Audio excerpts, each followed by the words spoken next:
Hello guys, this is Anardi and welcome back with another video of GK24 into 7। So Assam transport recruitment 2020 को लेकर हमने जो series start की है उसके ही तहत इंडियन हिस्ट्री से आज लेके आए हैं सेट नंबर 3 और बहुत ही महत्वपूर्ण कुछ सवाल आज आपके साथ डिस्कस करने वाले हैं। तो कहीं मत भागिए, अंत तक बने रहिए। क्या क्वेश्चंस है और उनके आंसर क्या है यह समझने की कोशिश कीजिए। और एक महत्वपूर्ण सूचना, ये जो हम सिलेक्टिव सवाल लेके आते हैं ये सिर्फ आपके इस एग्जाम्स के लिए नहीं बल्कि आपके सभी एग्जाम कॉम्पिटिटिव जो रहते हैं उन सब के लिए बहुत ही ज्यादा महत्वपूर्ण है। एक बार देखिए, इसको जांचिए, परखिए और उसके बाद कमेंट कीजिए।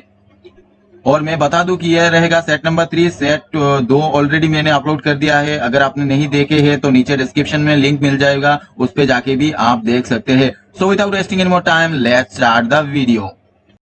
To get free study and job related videos, subscribe now and hit the bell icon for never miss an update in future. तो गाइज, आज का जो पहला सवाल है वो है the first defence minister of India was, यानी कि आपसे पूछा जा रहा है कि भारत के पहले रक्षा मंत्री कौन थे।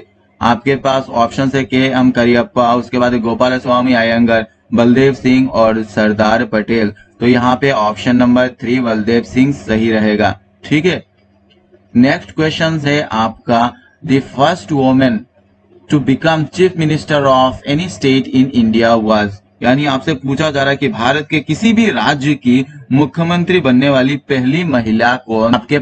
आपके पास ऑप्शन है नंदिनी सतपथे, उसके बाद है डॉक्टर जयललिता, उसके बाद है सुचेता कृपालिनी और अंतिम ऑप्शन है आपका MS मायावती। तो यहाँ पे ऑप्शन नंबर 3 सुचेता कृपालिनी आपका सही जवाब रहेगा। और सुचेता कृपालिनी किस मंत्री बनी थी, मुख्यमंत्री बनी थी? वो बनी थी यूपी यानी कि उत्तर प्रदेश की। तीसरा जो सवाल है वो है the first Indian commander in chief was, यानी भारत के पहले कमांडर इन चीफ कौन थे। आपके पास ऑप्शन है general KS Thimayya, general KM Cariappa, SHFJ Manekshaw और नन ऑफ दी एबव। तो यहाँ पे आपके पास जो ऑप्शन दिए गए उसमें से आपका दूसरा ऑप्शन यानी जनरल KM करियप्पा आपका सही जवाब होगा। और KM करियप्पा, KM का मतलब भी आपको बता देते हैं, कीपर मदप्पा करियप्पा इनका जो पूरा नाम था। ठीक है,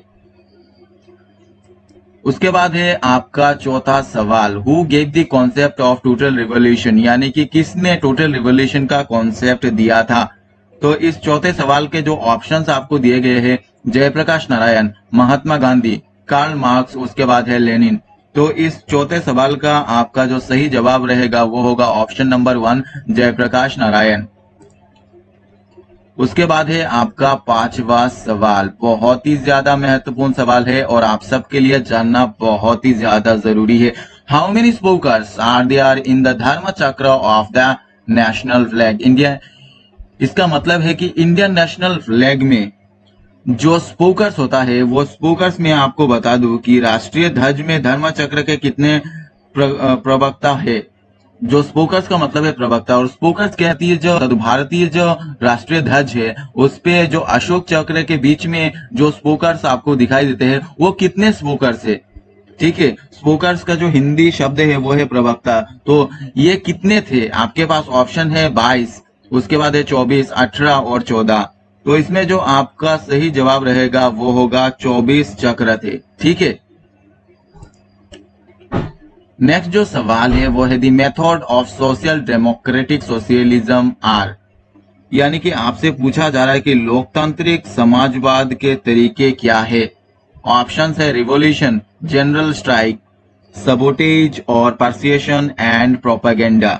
तो यहाँ पे जो आपका सही जवाब रहेगा वो होगा option number 4 persuasion and propaganda, यानी कि अनुनय और प्रचार। ठीक है, नेक्स्ट सवाल है आपका, what is the name of the era on which the national calendar of India is based. बहुत ही महत्वपूर्ण सवाल है, भारतीय राष्ट्रीय कैलेंडर किस योग पर आधारित है, उस योग का नाम बताओ। यानी कि जिस योग पर आधारित है उस योग का आपको नाम बताना है। तो क्या आपको पता है कि किस योग पर आधारित है? अगर नहीं पता है तो कोई प्रॉब्लम नहीं है, हम अभी जान लेंगे। तो इसके जो ऑप्शंस दिए गए हैं वो है विक्रमा एरा, काली एरा, साका एरा और नॉन ऑफ द एबव। तो ये जो 4 ऑप्शन आपको दिए गए हैं, इनमें से आपका जो साका एरा यानी ऑप्शन नंबर 3 वो सही रहेगा। 365 दिनों में जो एक वर्ष होता है वो फर्स्ट एडॉप्ट हुआ था 22 मार्च 1957, यानी कि 1957 के 22 मार्च को साका एरा के तहत पहले 365 दिनों में जो एक वर्ष होता है इसकी सूचना हुई थी। ठीक है, 8वां जो सवाल है वो है the potato crop was introduced in India by the. ठीक है, भारत में आलू का फसल की शुरुआत किसने की थी? आपके पास जो ऑप्शन है वो है ब्रिटिश, डच, पोर्तुगीज और फ्रांस। तो यहाँ पे जो आपका ऑप्शन नंबर 3 रहेगा पोर्तुगीज, वो सही रहेगा। और इन्होंने शुरुआत की थी 17th सेंचुरी में। ठीक है, ये भी याद रखना जरूरी है। नेक्स्ट जो सवाल है आपका वो है नवा सवाल, Which country offered its good office to resolve Indo-Pak conflict peacefully in 1966?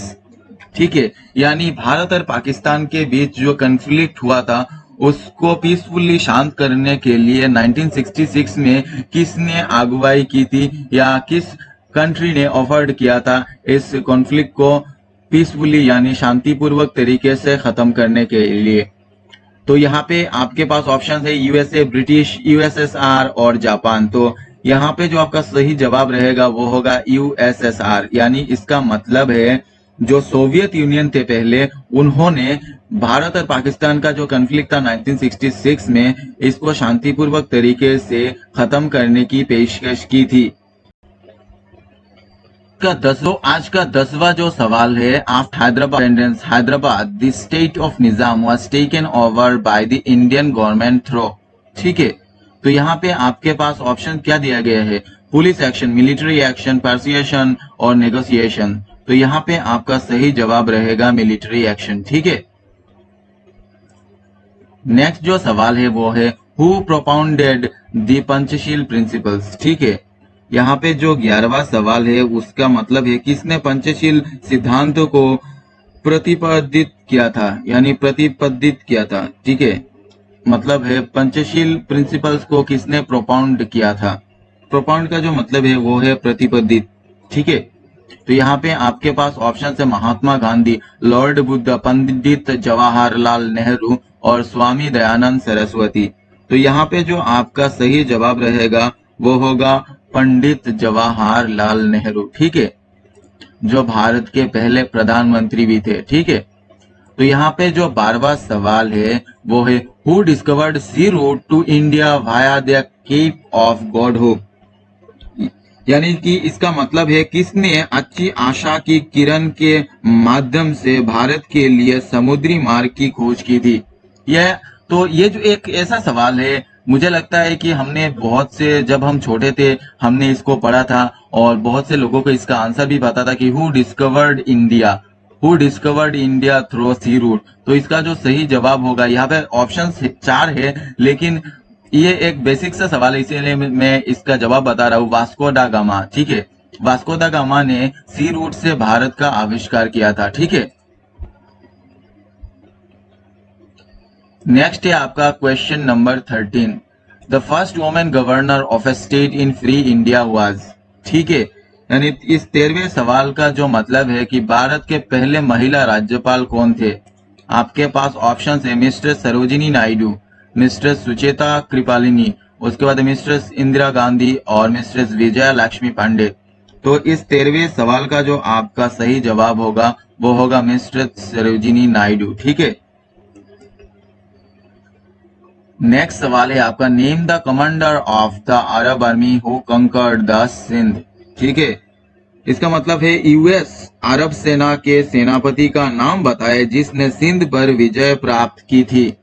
आपके पास ऑप्शन है अल हजाज, कुतुबुद्दीन, अलाउद्दीन खिलजी, मोहम्मद बिन कासिम। तो यहाँ पे जो आपका सही जवाब होगा वो होगा option number 4 Mohammad bin Qasim.